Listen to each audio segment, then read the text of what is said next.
We're going to be talking about how to kill your old self. The old self that is keeping you stuck, that is holding you back, and is not letting you become the person you want to be. Step number one, we need to break the addiction to your past identity. So every action you do is essentially reinforcing who you are. If you don't break the pattern, how do you expect something new to happen? Every day you wake up, you do the same thing. You wake up on the right side of the bed, you check your phone, you go brush your teeth with your right hand, you take the same route to work. Nothing is different. You reinforce who you are every single day with every single action you do.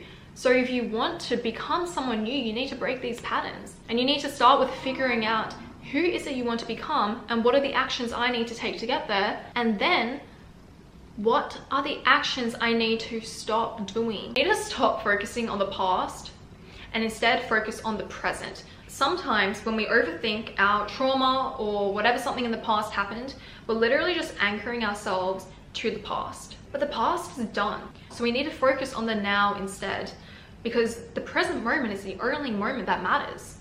And if you're somebody who tends to overthink, tends to freak out, you really need to get into meditation, because when you're in a meditative state, that is when you're able to control your brain. And if you do this, you guys will be superhuman. Because how many people in the world do you think have the ability to actually meditate? This is like the #1 surefire way to get ahead of every single person. You also need to have an identity shift. As I said in many of my videos, if you're someone who is placing everything on a pedestal, you're trying constantly, you're not being. You need to shift to being an I am. I am someone who reads books every day. I am someone who goes to the gym. I am someone who is disciplined. When you shift your identity, that is when it is very easy for you to become somebody new. You care too much because you don't trust. That is the fundamental of it. Because imagine this, you are caring too much about your ex and his new girlfriend, and you're like doing a tarot reading. Oh my God, spirit, this is me shuffling. Spirit, is he gonna come back to me one day? You care because you don't trust that there is someone better for you. Another layer, perhaps you care too much because you have low self-esteem, you don't have hobbies, you don't have a life, you don't know how to self-validate yourself.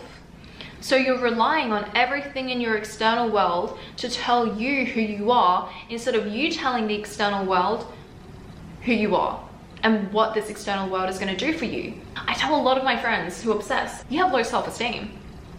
That's the blatant truth, especially if you are prone to obsessing over losers and people who do not care about you, who have shown you time and time again they don't care. If you pick the same people over and over again who treat you the same way, you have low self-esteem, you are repeating a pattern, and you're begging these people to treat you like that. And it's so plainly obvious to everyone around you apart from you. Discipline is actually discomfort. And research has shown by microdosing, you're building your ability to be disciplined. So that means maybe forcing yourself to wake up earlier, taking a cold shower, swimming in the freezing cold ocean, just doing anything that you don't want to do.